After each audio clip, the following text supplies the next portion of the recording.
Good evening, everyone.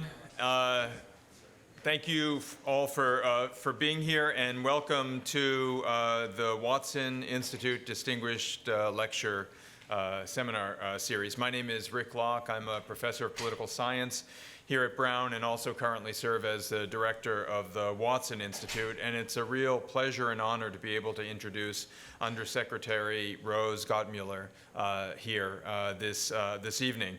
Before I introduce the Undersecretary, I thought I would tell you a little bit about the Watson Institute, for those of you who may not be familiar with us, and why this particular lecture fits so perfectly with our strategy. So the Watson Institute, which has been around for a number of years, is more or less Brown's Center for International and Public Affairs. And it's a mission-driven organization, and the mission is to promote a just and peaceful world through research, teaching, and public engagement. And the research is focused on three large categories of challenges in the world, and those three big challenges are issues related to development, economic, political, institutional development, issues related to governance, both at the domestic level and at the global level, and issues of security. Of which we look at not just traditional security concerns, but also some of the new security challenges and some of the traditional security challenges in the hot regions of the world. And this is a very long-standing interest, security at Watson. The Institute was founded in the 1990s. With security being one of the core functions, and it was founded by Thomas Watson, who is a Brown alum, former CEO of IBM and former ambassador to the Soviet Union, who was particularly concerned about two issues. One had to do with nuclear security and policy, and the second one was US-Soviet relations. And therefore, it is particularly fitting that our speaker this evening basically speaks to both of those issues, and it's a real honor to have Rose Gottemoeller with us this evening. Undersecretary Gottemoeller has a very long and distinguished career and is dedicated specifically to these issues of reducing nuclear weapons and to improving US-Russian relations. Before being sworn in as the Undersecretary for Arms Control and International Security in March of this year, but having served as acting, in the capacity of acting for 2 years, Undersecretary Gottemoeller served as Assistant Secretary for Arms Control, Verification and Compliance, and as the Chief U.S. Negotiator of the new Strategic Arms Reduction Treaty with the Russian Federation. She is Secretary of State Kerry's principal advisor on arms control, nonproliferation, and disarmament issues. Previously to this current stint in government, Rose Gottemoeller served as Deputy Undersecretary of Energy for Defense, Nuclear Nonproliferation in the Clinton administration. And before that, served as Assistant Secretary and Director of Nonproliferation and National Security at the Department of Energy. And from 1993 to 1994, she also served on the National Security Council staff as Director of Russia, Ukraine, and Eurasian Affairs. Now, aside from being a clearly very accomplished and senior U.S. government policymaker, Rose Gottemoeller is also a scholar. She has served as a senior associate with the Carnegie Endowment for International Peace, where she was also the director of the Carnegie Moscow Center. She has also served as Deputy Director of the International Institute for Strategic Studies in London, and also as a social scientist at the RAND Corporation. We are really privileged to have you with us this evening. I understand that this is sort of a circuit of colleges, and it's great that we're on that circuit. Please join me in welcoming Rose Gottemoeller to Brown.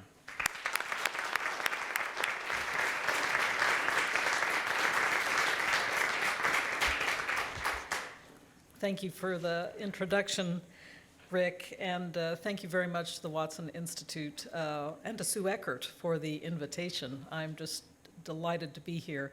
I do have to admit that this is my very first time in Providence, Rhode Island. So my first time at Brown, and my first time also having a chance to interact many times in Washington, of course, but on home turf with colleagues from the Naval Postgraduate School. So I'm very happy that we've had an opportunity to gather here, and I really do appreciate the invitation. Yeah, I do feel like I've been on a bit of a college tour lately. I spent 2 weeks ago in Utah, from the south part of the state, Dixie State University, to the north part of the state, Weber University, and places in between like Brigham Young and University of Utah. So it's been an opportunity to talk with people out west. I'll say a bit more about that in a few moments.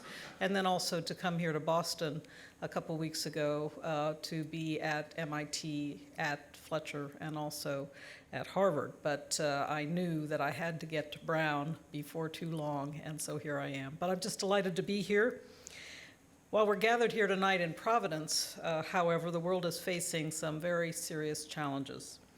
The threats to Ukraine's sovereignty and Russia's flagrant disregard for international law, the emerging Ebola crisis that has now claimed so many lives in West Africa and moved to other shores, and the continuing conflicts in the Middle East. It's not surprising that most people are not focused on nuclear weapons or nuclear deterrence. In fact, when the Cold War ended, the looming threat of nuclear war seemed to drift away for the average American. When was the last time you ever heard of anyone doing a duck and cover drill or building a bomb shelter in their backyard? That happened a lot when I was in elementary school, but not for many years since. But unfortunately, there are still thousands and thousands of nuclear weapons in the world. The threat from these weapons is real, and in fact, may have increased due to the threat of nuclear weapons in the hands of terrorists. Let me say a little bit more about that. It was 31 years ago that President Ronald Reagan pronounced clearly and with conviction, I quote, "There can be only one policy for preserving our precious civilization in this modern age. A nuclear war can never be won and must never be fought." President Reagan's belief became the basis for pursuing serious nuclear arms reductions on a bilateral basis between the United States and, at that time, the Soviet Union. But how do President Reagan's policies apply in today's world? Since the long-standing principle of nuclear deterrence, the idea that a country would not initiate a nuclear war for fear of nuclear retaliation, that does not apply to terrorists. This idea, the idea that we cannot assume we can forever hold accidents, madness, miscalculation at bay, was certainly a factor that drove Henry Kissinger, Sam Nunn, Bill Perry, and George Shultz to endorse the goal of seeking a world free of nuclear weapons. They saw that the world had changed. They saw that terrorists would not be deterred by a concept like mutually assured destruction. These four giants of the U.S. nuclear security establishment worried that the very weapons that had provided stability during the Cold War could become liabilities in our current environment. The goal was not new. Many leaders and presidents, including President Reagan, had endorsed a world without nuclear weapons. The difference was that Kissinger, Nunn, Perry, and Shultz came up with an action plan, a very clear and succinct action plan with goals. Without the bold vision, the four said in a landmark op-ed in the Wall Street Journal in 2007, without the bold vision, the actions will not be perceived as fair or urgent. Without the actions, the vision will not be perceived as realistic or possible. President Obama laid out his own long-term vision for the peace and security of a world without nuclear weapons in his landmark speech in Prague in 2009. He laid this out with also practical and responsible steps in mind. In the years that have followed, the United States has been working to limit and reduce the nuclear threat, while at the same time maintaining a safe, secure, and effective nuclear arsenal for as long as nuclear weapons exist. One part of this effort was to negotiate a new strategic arms treaty with Russia, the so-called New START treaty. I did lead those negotiations for the United States, and we and the Russians reached agreement on the treaty in 2010. It was then ratified and entered into force in February of 2011. I sometimes joke that there were actually two negotiations. The first one was with the Russians, and the second one was with the senators. And people ask me who was more difficult to work with, and it depends on the day. Sometimes the senators and sometimes the Russians. New START is important because the United States and Russia possess more than 90% of the nuclear weapons in the world, and we still, to this day, possess more than 90% of the nuclear weapons in the world. When the New START treaty is fully implemented in February of 2018, it will be the lowest number of deployed nuclear weapons since the 1950s, when we started a big buildup that took the number of deployed nuclear weapons up to 12,000 in the U.S. nuclear arsenal. The implementation of this treaty is going very well, I'm happy to say, despite the current dire crisis in the U.S.-Russian bilateral relationship. It's enhancing our national security as well as a relationship of stability with the Russian Federation, which I do feel is very important in this time of great uncertainty and crisis in Moscow. The current tensions with Russia highlight the importance of mutual confidence that are provided by the various pieces of the treaty. Its notification regime, the exchange of data on a regular basis, the on-site inspections, all of these provide for an enhancement of mutual confidence. And all of it is completely reciprocal. So we get to inspect the Russian strategic nuclear forces 18 times a year, and they come and inspect our nuclear forces 18 times a year. Everything is reciprocal in the treaty. While New START's implementation is proceeding in a business-like fashion, I have not such a good story to tell about another treaty, and that is the Intermediate Range Nuclear Forces Treaty, or INF. We are having severe difficulties with that treaty. INF was a landmark treaty when it was negotiated, and it remains a landmark today. It was negotiated during the Reagan administration and banned an entire class of weapons.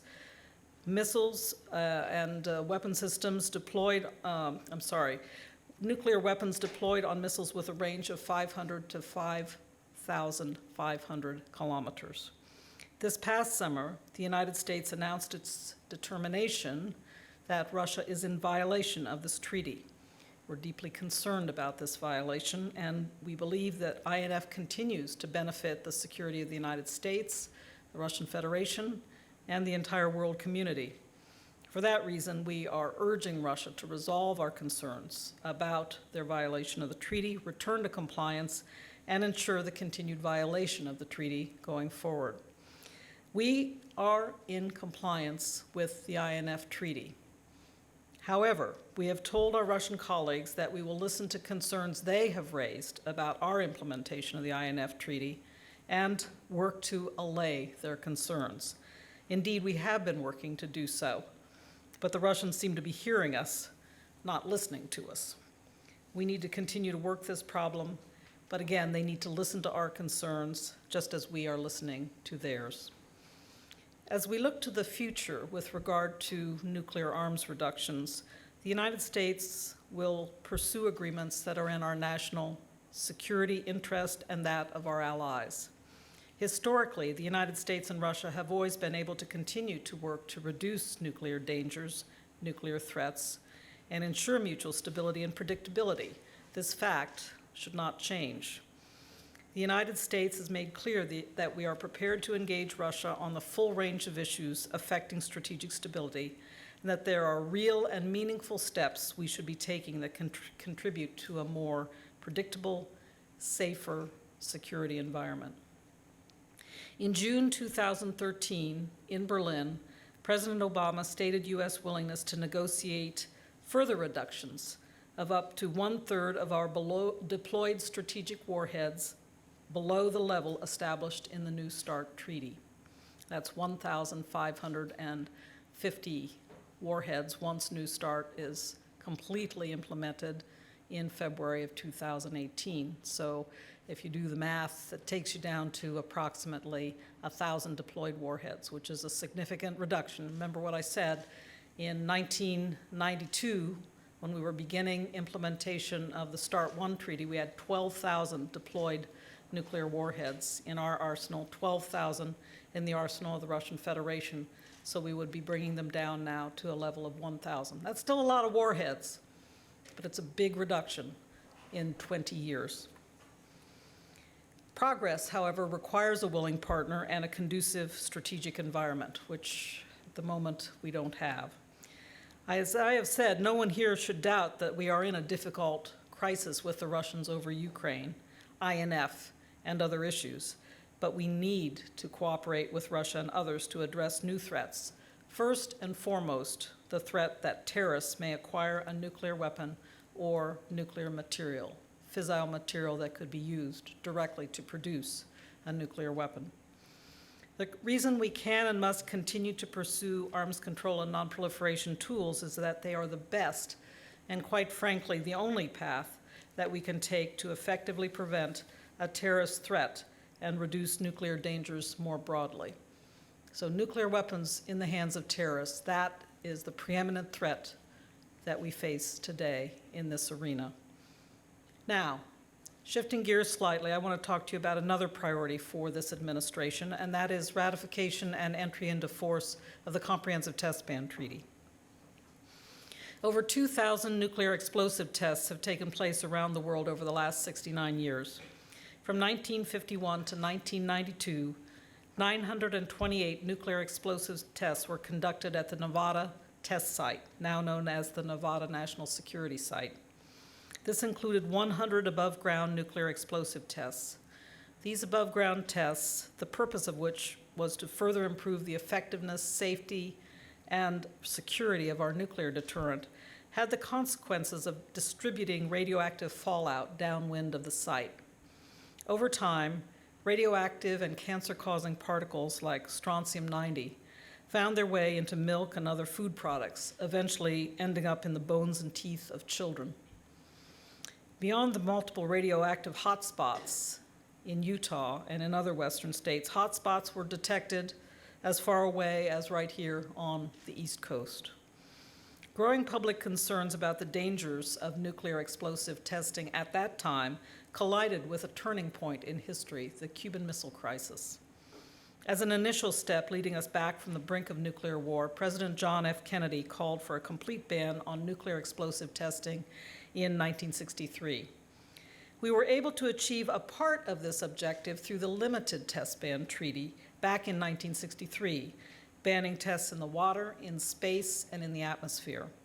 At that time, we did not reach agreement on banning underground nuclear explosive tests, for we lacked the technology to accurately detect such tests. Through steady work and persistence, we developed the tools we would need to negotiate a verifiable, comprehensive nuclear test ban treaty since that time. Once in force, the CTBT will be a legally binding global ban on nuclear explosions of any kind. Open for signature in 1996, today 183 nations have signed the treaty and 163 have ratified it. Although the United States signed the treaty in 1996, the Senate in 1999 failed to give its advice and consent to ratification. At that time, two main issues concerned the senators. First was our ability to maintain our nuclear arsenal without nuclear explosive testing, and the second issue had to do with the verifiability of the treaty. Today, the situation is much different. Our science-based stockpile stewardship program is ensuring that we do not need to conduct nuclear explosive tests in order to maintain the safety, security, and effectiveness of the nuclear weapons that we maintain. In fact, this past September marked 22 years since the last U.S. nuclear explosive test. Today, the Department of Energy's Stockpile Stewardship Program, a suite of experimental, diagnostic, and supercomputing capabilities, allow us to model and simulate nuclear devices without nuclear explosive testing. With this program in place, the directors of the department's national security laboratories affirm the safety, security, and effectiveness of the current stockpile to the President every single year. In fact, they believe we actually understand more about how nuclear weapons work now than they did during the period of nuclear explosive testing. The ability to monitor and verify compliance with the CTBT is also stronger than it has ever been. The international monitoring system, the heart of the verification regime, was just a concept 2 decades ago. Today, it is a nearly complete, technically advanced, global network of sensors, including 35 stations in the United States, that can detect even relatively low-yield nuclear explosions. My boss, Secretary of State John Kerry, recently referred to the IMS as one of the great accomplishments of the modern world. In addition to its verification role, the IMS has also proven its ability to contribute critical scientific data to benefit mankind. Since the Indian Ocean earthquake and tsunami in 2004, the IMS has contributed critical seismic data to the Pacific Tsunami Warning System. Additionally, after the Fukushima nuclear crisis, we saw how the IMS can contribute critical insights in tracking radioactivity from nuclear reactor accidents. I've been to the headquarters of the CTBT organization in Vienna. They're in a high-rise building, and up on the top floor, 22 stories above Vienna, they have a radiation detector. About 10 days after the Fukushima nuclear accident resulted in the result of radioactivity, those sensors on the roof of that building in Vienna picked up the radioactive traces from the Fukushima nuclear accident. So it's an excellent network of sensors, gets at seismic, gets at radioactivity, infrasound, very comprehensive in its overarching capabilities, and already feeding into international scientific and warning work. Also, we're looking at on-site inspection for the CTBT, which has also come a long way. In a couple of weeks, I will be in Jordan to participate in the Integrated Field Exercise 2014 as a VIP. I won't be one of the experts on the ground, but I'll be there to observe what they are doing to develop the procedures for on-site inspection under the CTBT. So that's also a very big step forward. Plain and simple, the CTBT is good for U.S. and international security. It's a key part of leading nuclear weapon states toward the world of diminished reliance on nuclear weapons and reduced likelihood of nuclear arms races. An in-force CTBT will make it difficult for states without nuclear weapons to develop advanced nuclear weapons capabilities.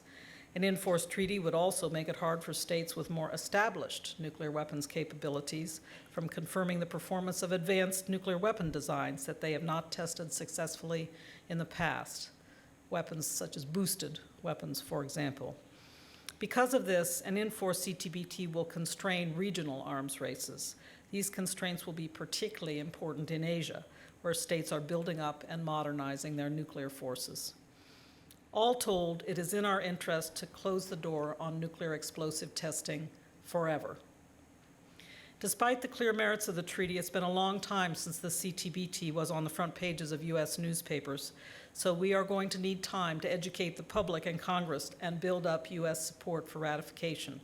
That's why I've been speaking at universities around the country, one of the reasons why I'm here at Brown today. People need to know what's in the treaty, why it's important, why it's good for U.S. national security. The most important thing that supporters of the CTBT can do is to educate their friends, their families, their communities about the value of this important treaty. With an emphasis on open dialogue rather than timelines, we're working with the Senate to refamiliarize the members with the treaty. Ratification of this treaty will require debate, discussion, questions. We answered over 1,000 questions for the record when we ratified the New START treaty, and we will need to do more of that for CTBT. The senators should have every opportunity to ask questions until they are satisfied. That's how good policy is made, and that's how we get treaties across the finish line. We're confident we have a good case to make. As former Reagan-era Secretary of State George Shultz said, senators might have been right in voting against the CTBT in 1999, but they would be right in voting for it now. We have a lot of work to do, but as I said, ratification of the Comprehensive Test Ban Treaty and its entry into force is a worthy goal. An in-force CTBT will benefit U.S. national security and indeed the whole world. With that, I'm going to wrap up, but I wanted to recall a bit of history in doing so. In the spring of 1982, the Brown University Disarmament Group sponsored a school-wide referendum calling for a freeze on the nuclear arms race. 96% of the respondents approved of the resolution. Even so, one of the respondents lamented that although he supported the cause, he doubted anyone would listen. I'm here to tell you that people did listen.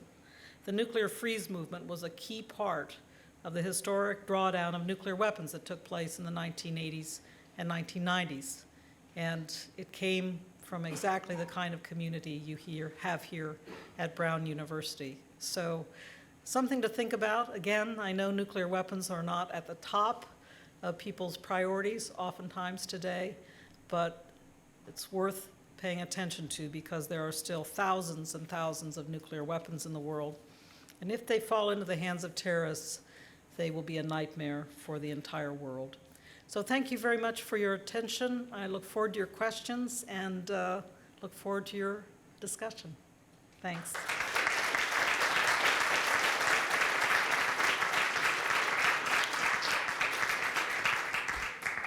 Thank you. So you don't need to stick to the topics that I raised in my speech. I'll do my best to answer questions within reason that you have.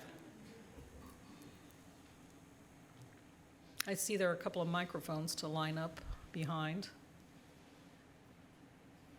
Yes, please go ahead.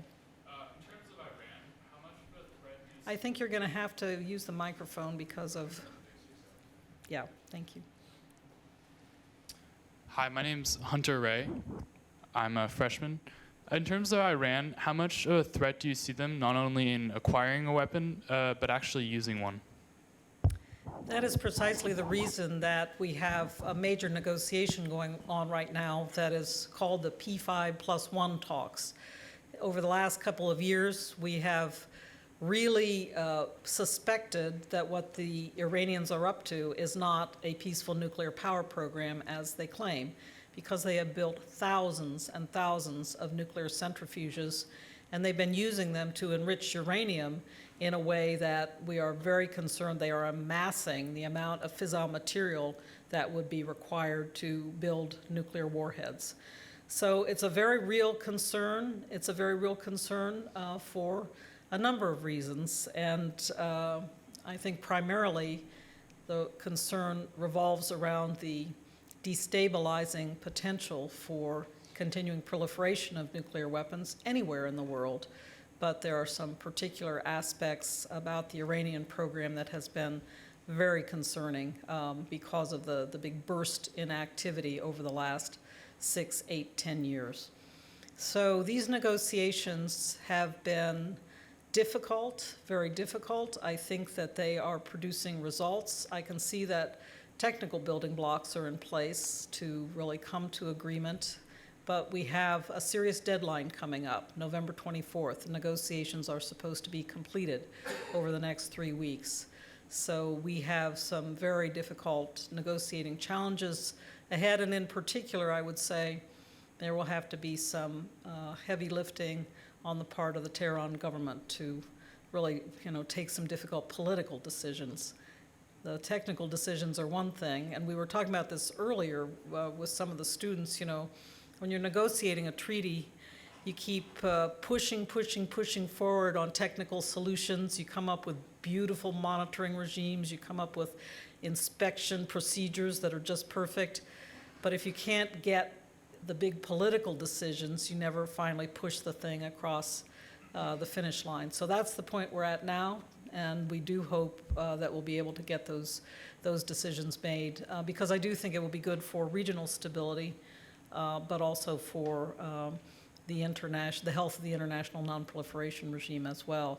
By the way, just a word about that. At the time that President Kennedy gave his famous speech at American University 50 years ago, this past summer, as a matter of fact, he stated that he was greatly concerned that we could have a massive burst in proliferation of nuclear weapons. So, several tens of countries possessing nuclear weapons, 70 or more, and that this would be hugely destabilizing. Well, as a matter of fact, the Cuban Missile Crisis gave everybody a short, sharp shock, and it drove, I think, what has been now a 50-year process of nonproliferation and disarmament, formation of international law, body of international law, of which one of the foundation stones was the Nonproliferation Treaty. And when you look at the world today, we've got the 5 nuclear weapon states under the NPT: UK, France, China, Russia, and the United States. We have a commitment to disarm under the NPT. And then we have a few other states that have emerged from the shadows with nuclear capabilities, but the numbers are much fewer than we feared in the early 1960s. And so I do think that there has been an impact from the work that has been done over this time to build up the normative base, to build up the system of international law and treaties and agreements in this area. And in the end, I think and hope that it will be a success in the case of Iran as well. Yes, please. I'm Neil, and I'm a sophomore. In the past few months, the US-UK Mutual Defense Agreement was renewed again in order to allow cooperation between British and American nuclear programs in order to renew British submarine Trident system. How do you see such kind of agreements between NATO states supporting U.S. security policy in the coming years?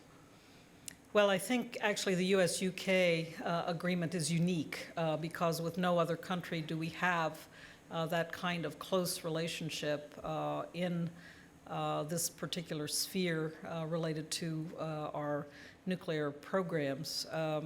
So I think its uniqueness means that, you know, in terms of broader applicability, it's just not there, quite frankly. But in its uniqueness, I think it has contributed a great deal to the technical capacity in US and UK programs.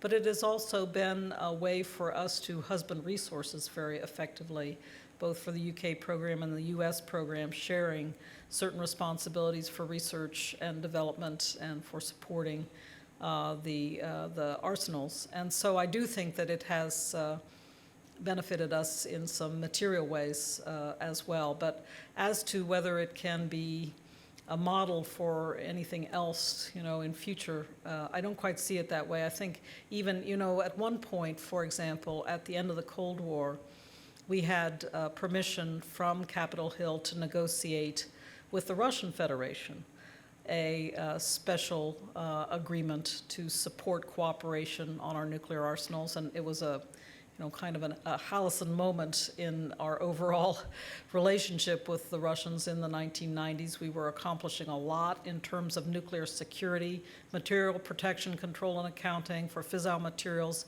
even warhead protection, control, and accounting. And I think there was some thought that we might be able to develop that kind of relationship. I shouldn't say that kind. It would be unique in its own way and different from the US-UK relationship. But I think it just goes to show you that the health of the US-UK overarching relationship has meant that our relationship in this particular area, unique as it is, can also be quite stable and mutually supportive.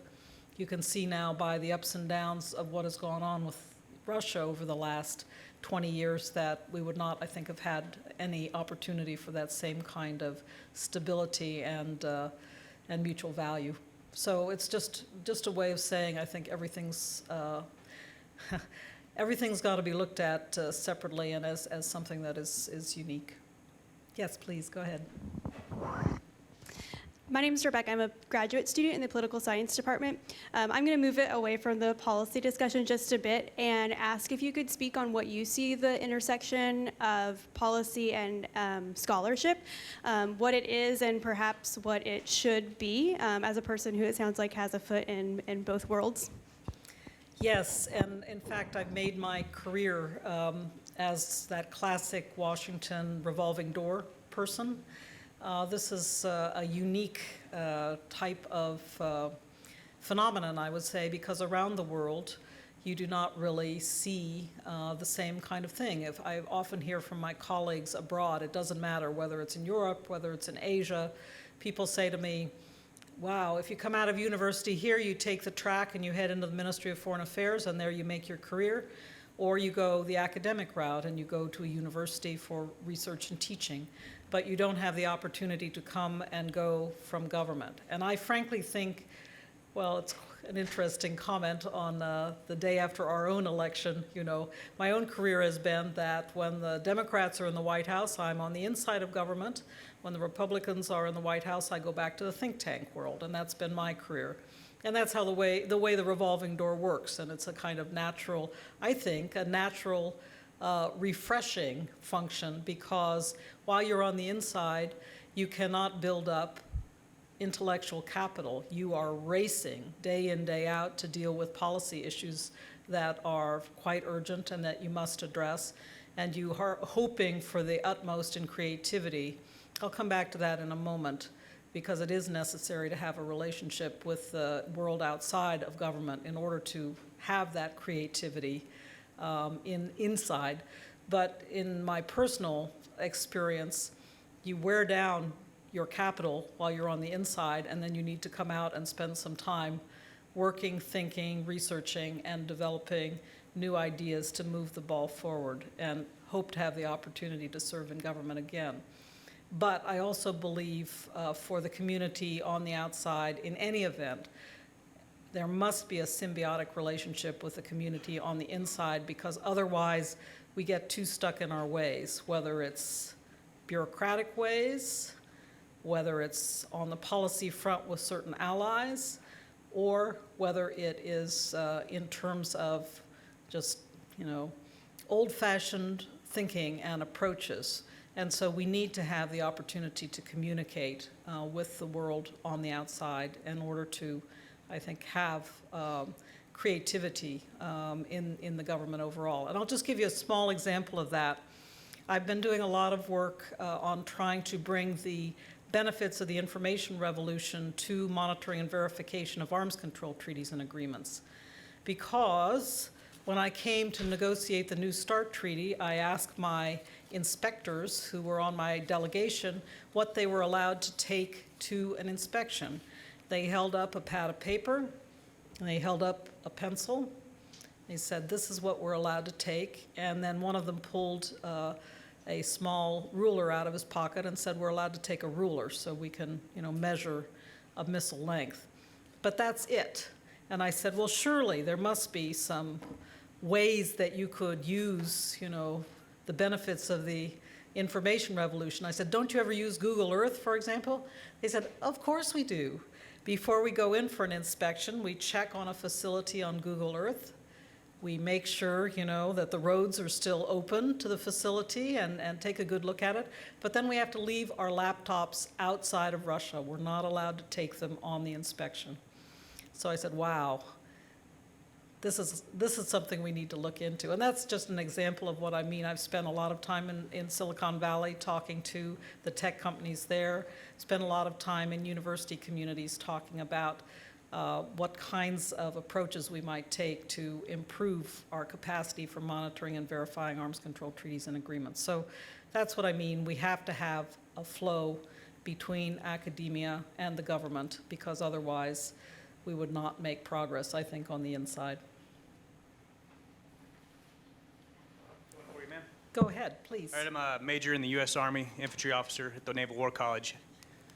Speaking to your point about terrorism and the opportunity for them to get hold of a nuclear weapon, with our withdrawal in Afghanistan, do you think there'll be a change in policy towards Pakistan and the relatively failed government of Pakistan in regards to their possession of nuclear weapons? In terms of our insistence that they step up to responsibilities in the nonproliferation realm, absolutely not. It will be extraordinarily important, I think, to continue to press Pakistan to take seriously responsibilities that must concern them, such as making sure that their nuclear weapons are safe and secure from threat of theft. You know, those are the kinds of things that obviously are an existential matter for them as well. But I think it's also a matter that that we can continue to press forward with them on, and also with any other state, India as well. The Nuclear Security Summit that the Obama administration launched back in 2010 was a worldwide effort to get a better handle on fissile material and put in place a very high standard of fissile material controls no matter where in the world. But Pakistan has been a great partner in the Nuclear Security Summit arena, and we want to continue to, basically ask them to step up and embrace those responsibilities to the nonproliferation of nuclear weapons and materials, and we'll continue to do so.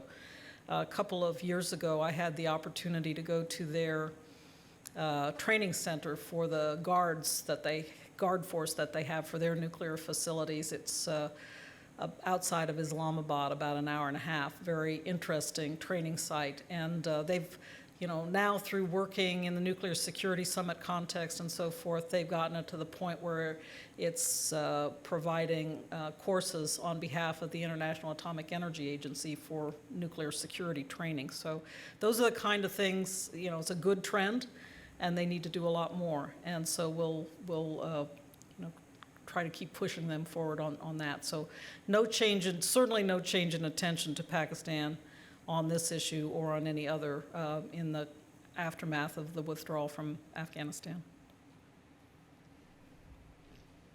Hi, my name's Jeremy McKenzie. I'm a MPP graduate student, and I'm interested in what keeps you awake at night. What makes you worried the most in the current world situation?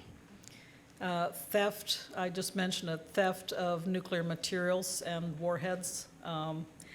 That, was something that really worried us a lot at the time that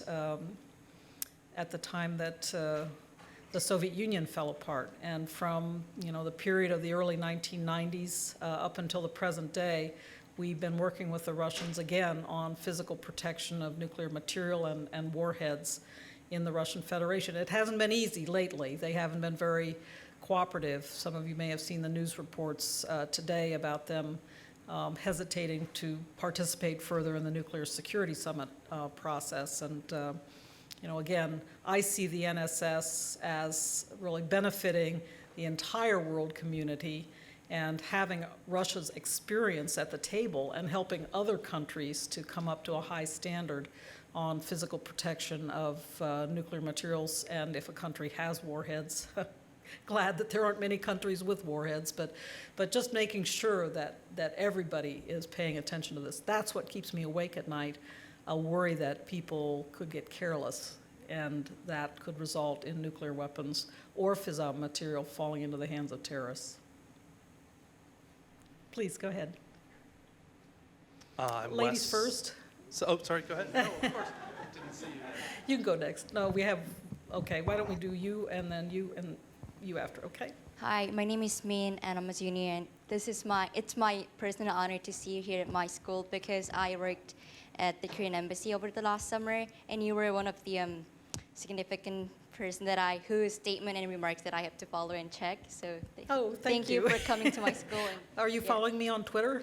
Not now. Okay, I will. Oh, by the way, I do have a Twitter handle at Gottemoeller, so you're welcome to follow me. Thank It's you. not all boring stuff either. Please. So I understand that U.S. government's current most concern is about Middle East issues and European issues, including Russia and Ukraine. But Asian Pacific security studies has been always important issues, and I think still it is. So how do you or Obama administration analyze the current state of North Korea government, and how do you think about how do you follow their nuclear weapons and everything? Very closely. The question has to do with the DPRK, North Korea, and their nuclear capability, and how do we follow it? How do we think about this problem? How do we wrestle with it? It's a very serious problem. North Korea, I was in the Clinton White House in 1994 when North Korea first declared their intent to withdraw from the NPT, the Nonproliferation Treaty, and pursue a nuclear weapons program. So it's been now 20-year, it was even a problem before then, but it was a 20-year very serious effort to bring them back into full compliance with their NPT commitments and to denuclearize the Korean Peninsula, which they did commit to and have continued to commit to. So the important point now is how do we get back to the negotiating table with the North Koreans? With these 20-year ups and downs, trying to work with them on this problem, we have said to them, we want to get back to the negotiating table, but first you must convey your bona fides that you are serious about actually working on this goal that you have committed to denuclearize the Korean Peninsula. So that is what we're trying to push on now, and are trying to look for ways to really, get things moving. But it's been a very unpredictable regime in Pyongyang, as Seoul knows better than any capital. And so we will just have to continue doing everything we can. But the goal is clear. I think we have a good team. It's 6-party talks. And I think, we have some opportunities, but they are going to have to be ready to, step up to their responsibilities as well. So let's go here next, and then we have the gentleman in the blue shirt, and then you can go after that, okay? Please go ahead. Hi, I'm Paul. I'm a junior. I was just sort of wondering what you see as the goal for the U.S. specifically, but also the world as a whole in terms of nonproliferation. Do you want us to get rid of all of our nuclear weapons, or is there some sort of limit, and sort of why? Yeah.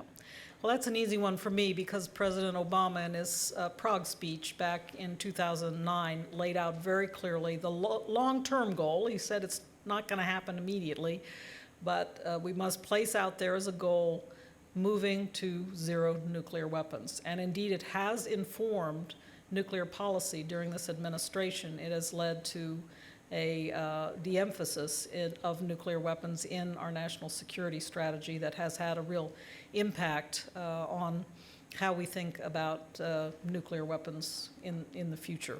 So that's an easy one for me to answer because that is the policy as it has now been laid out. We're not expanding our nuclear arsenal. We're not building up our nuclear capability. Instead, we're looking for ways to reduce and eliminate both nuclear weapons and fissile material.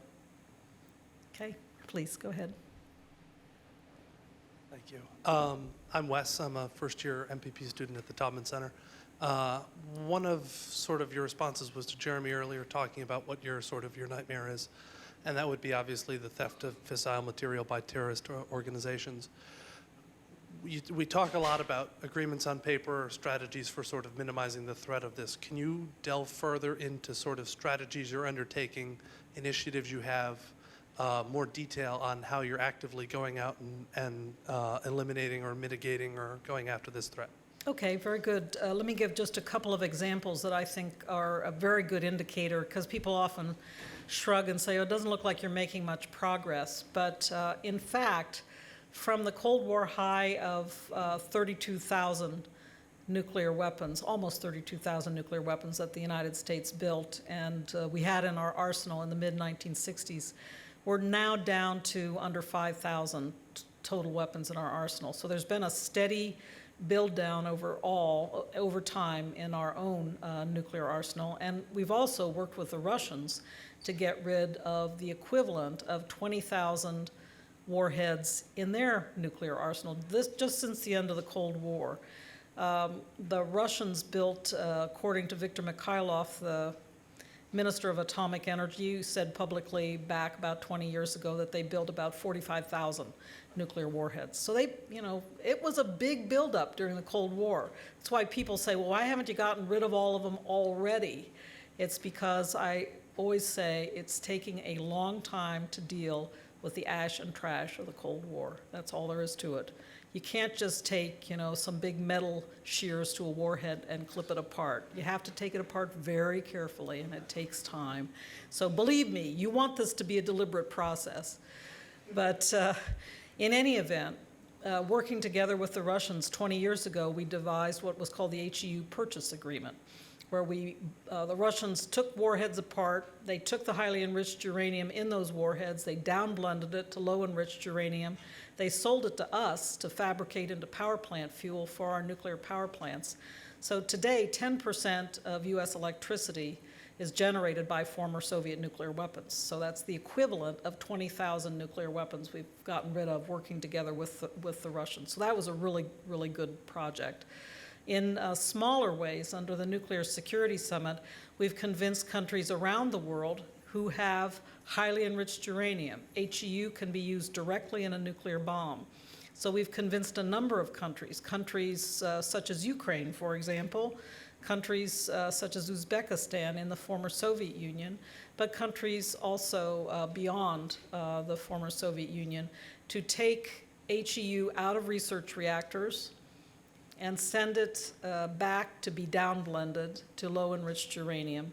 And then we've been working with them to transform their research reactors into reactors that can use low-enriched uranium. So that goal of minimizing the presence of HEU in the world is one of the most important practical ways that we can really get a handle on this problem. And we've been going about it, I think, with a great deal of success. But there's more work to be done. And I'll just comment at the moment, again, with the not good relationship with the Russians, it's been more difficult to cooperate with them. But I, for one, hope with our vast body of experience that we've jointly built up over the last 20 years that we can get back to better cooperation in this area.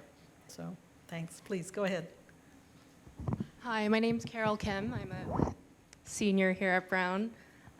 In your August 14th remarks at the annual Deterrence Symposium, you spoke briefly about space and cyber deterrence in addition to nuclear deterrence. And I was wondering if you could speak a bit more about your agenda for space and cyber deterrence, in particular in relation to Russia's pursuit of anti-satellite weapons. Yes, this is a very important arena. We've been, just in terms I spoke about building up the kind of body of normative principles, agreements, and arrangements. This is one area that we've been trying to work very seriously over the last couple of years to put in place a code of conduct for outer space, and looking beyond that to the possibility in future of actually constraining or banning direct ascent ASAT weapons. So there are various ways we're looking at building up the regimes that would apply in this arena.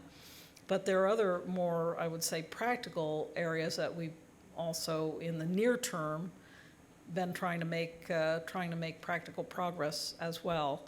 And for example, in the world of cyber, believe it or not, in the last year we had agreed with the Russians on a number of cyber confidence building measures so that when there are cyber incidents around the world, we would notify each other, inform each other, try to do some analysis of what was going on. And it's very hard, at the moment with the bilateral relationship being so bad, it's hard to imagine, that kind of blossoming and taking hold. But again, I remember the early days of attempts at nuclear arms reduction and limitation back in the 1960s and how we were taking baby steps at that time. So I think these efforts to, begin to take baby steps with confidence building measures, begin to notify each other of incidents, to talk about them, and over time, build up the trust, mutual trust and confidence, and begin to make some progress. It's not a good situation at the moment, and I don't want to give that impression, but I do think this is an area, both cyber and, space policy, they are not immune to measures of international law, so we should be looking at ways to address that judiciously and carefully, and of course working in cooperation with our allies. But also when we see problems and issues that we don't like the way it's going, we have to speak out quite openly as well. We've been concerned that there have been some impractical proposals that the Russians have put out there recently on space, like a outer space treaty that we consider as non-verifiable. And we've been telling them about it, saying, look, this is not what we're talking about when we're talking about practical measures. So have to be very open and direct. At the Deterrence Conference in Omaha back in August, I also made the point, and let me just put this on the table as well, that extended deterrence is not only just about nuclear weapons. It has to do with our advanced and capable conventional weapons. It has to do with our what we, make use of in outer space. That is our satellite networks for command, control, and communication, as well as reconnaissance. But that must be a capability that is open to other countries as well. That's why we believe, that space must be available for spacefaring nations to use, and without incidents. And finally, the issue of having, as a part of extended deterrence, defenses as well, missile defenses. So extended deterrence is not just about nuclear weapons. It's about all the capabilities that we bring to bear in the defense of our allies, whether in Asia or in Europe. Okay? Yes, please, go ahead. Hi, my name is Bernadette, and I'm a junior. And I was wondering if you could speak a little bit about the different challenges that are involved in negotiating directly with Russia in bilateral treaties and working on a multilateral problem like the situation in Iran.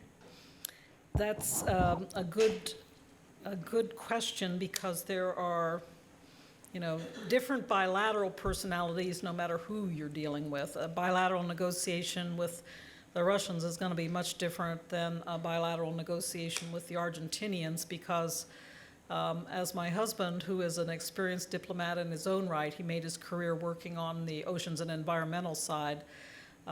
He said, the longer you stay in international diplomacy, the more you realize that national stereotypes are true. So you do have to bear in mind that there will be, different ways of acting at the negotiating table. And I know that people say, those Americans, they're impossible to deal with.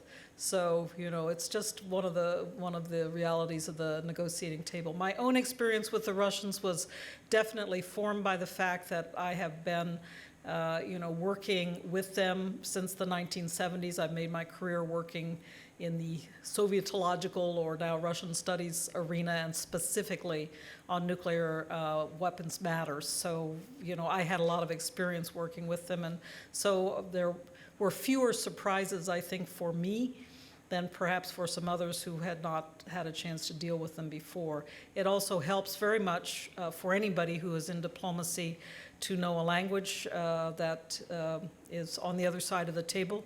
And the fact that I know Russian, I think, was a great help. But I was really proud that we had as many Russian speakers on our delegation as the Russians had English speakers on theirs, because historically it's often been the fact that the Americans are disadvantaged. We speak only English. We don't have, a lot of foreign languages in our quiver.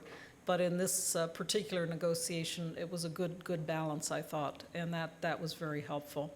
The multilateral realm is much more complicated because it's a multiplayer game, and so it gets much more complicated in the way you have to put together coalitions, and you have to work very carefully to develop support.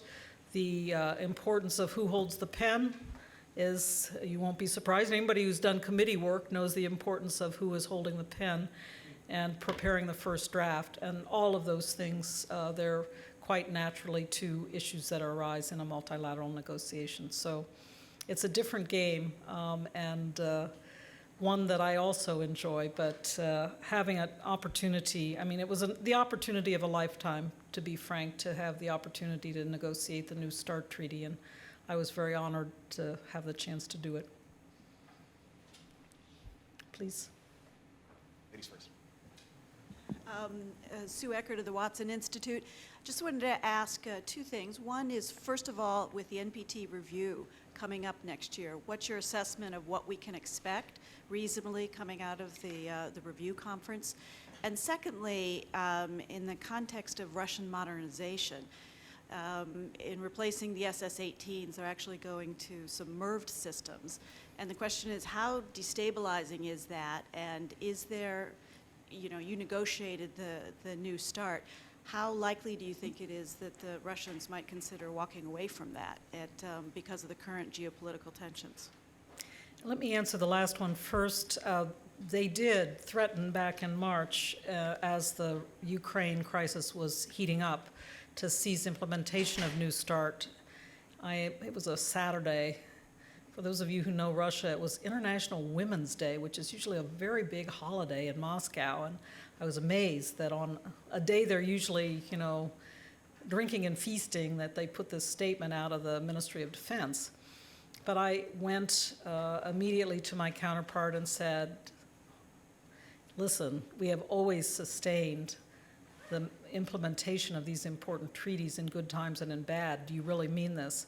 And within a very few days, they had decided, I think, that they would continue to work in a very pragmatic and businesslike way and continue to implement the treaty. So that is how we are proceeding, and I see that we are continuing in that way. I don't have any other expectation at the moment.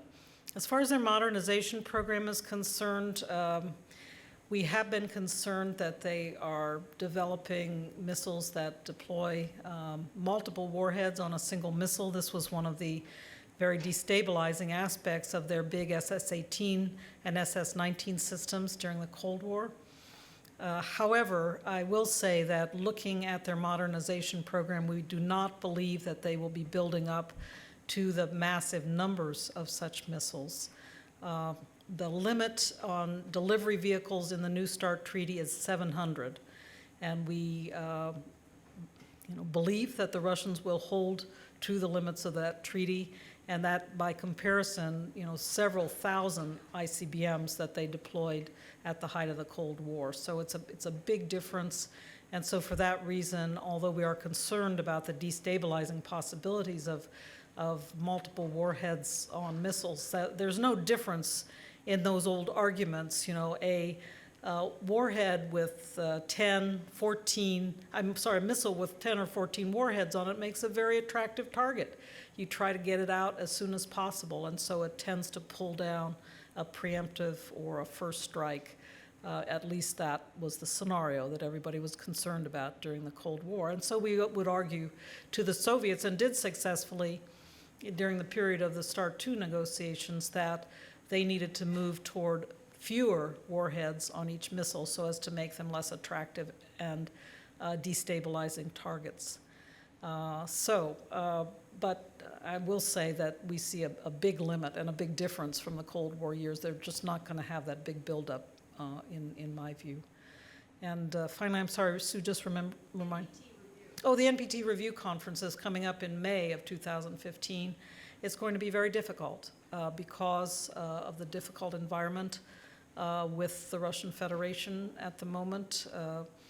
We have an offer on the table for continued nuclear arms reductions that the president made, as I mentioned, in June of last year in Berlin. And at the moment, we don't have a willing dance partner, so that's one factor. But there are other factors as well, including issues to do with the disarmament agenda overall, and how much the P5 is contributing to moving forward on the disarmament agenda. And finally, as always, regional security issues come up in this context, such as concern and interest in proceeding with discussions of a Middle East zone free of weapons of mass destruction. So several examples, but it will be a difficult review conference. Please, go ahead. Good evening. My name is Keith McKinley, and I'm a student at the U.S. Naval War College. My question is a follow-up to what was discussed earlier about North Korea, really in regards to diplomacy. Mm-hmm. Last month at the college, Dr. Gary Samore came by and talked to us about nonproliferation, focusing on Iran and North Korea. And he said something I thought was very interesting. He said for Iran, U.S. efforts can be effective in the area of sanctions, diplomacy, et cetera, because he said Iran kind of views their program more for prestige. He said they could be brought to the table, negotiate, and we can work out something favorable. He said that case is not true in North Korea. His assessment is North Korea views their program as survival. They're weak, they're surrounded by powerful neighbors, they must have nuclear weapons. And he says really the only way that North Korea would give up their program if the Kim regime would collapse, which is no time in the distant future. his argument kind of was we should spend more of our resources, the United States is kind of working with our allies, for example, South Korea and Japan, kind of get them to do more of the negotiation, us taking a step back. And then he also recommended that we look into more theater security cooperation, more of a buildup as we pivot towards Asia. But basically his premise was U.S. diplomatic efforts to reduce the North Korean program is ineffective. I just want to get your thoughts. Is that an assessment or kind of what your thought of that is as you're kind of working on policy?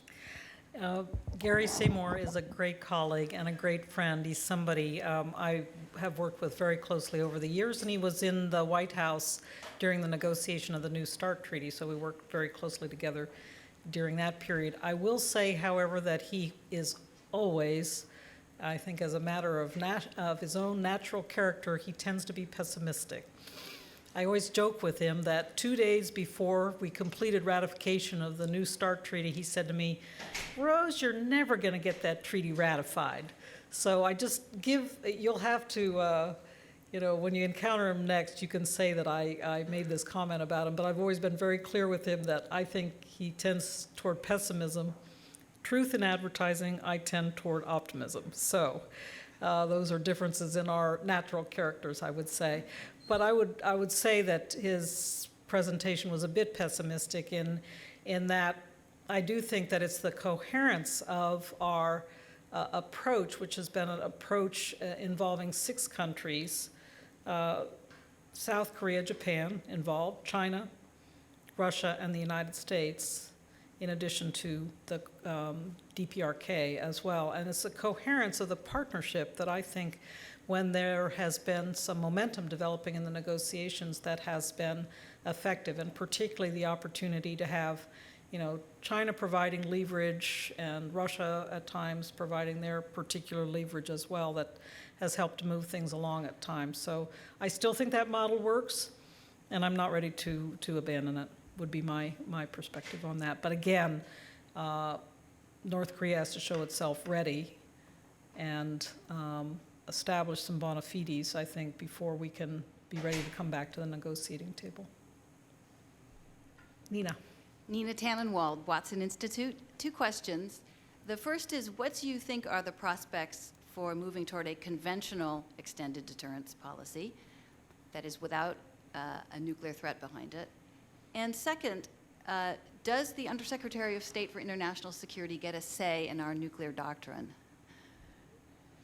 Answer to the first question is the one I gave earlier, and that is that we already consider our extended deterrent to have many facets to it, one of which is very capable conventional capabilities, and of course a natural, I would say, result of the President's policy of proceeding, again, with deliberation over time to a world without nuclear weapons, is eventually we get to a point where our extended deterrence is still extraordinarily capable, ironclad, as we say, in the defense of our allies, but is wholly dependent on advanced conventional weapons, on missile defense, on our space-based capabilities, on effective command and control, et cetera. So I see that as being part of the inevitable logic of our Prague initiative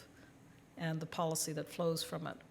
And as far as the second question, the answer is yes. We played a big role in the nuclear posture review. We played a role afterwards in the formation of the implementation strategy for the nuclear posture review. And we play a role today in looking at the potential going forward for further disarmament proposals. That's my particular responsibility. But nevertheless, the whole phalanx of nuclear policy issues must go into formation of the particular policy proposals in the disarmament realm. So the answer is yes. All right. Oh, one more question. Okay, please, go Terry ahead. Reagan, instructor at the Naval War College. A question about North Korea. This spring, there was a great deal or many reports that the North Koreans were getting ready to test a 4th time. And it didn't happen, but I'm just curious if you have any insights or speculation on why that didn't happen, or were the reports just clearly wrong?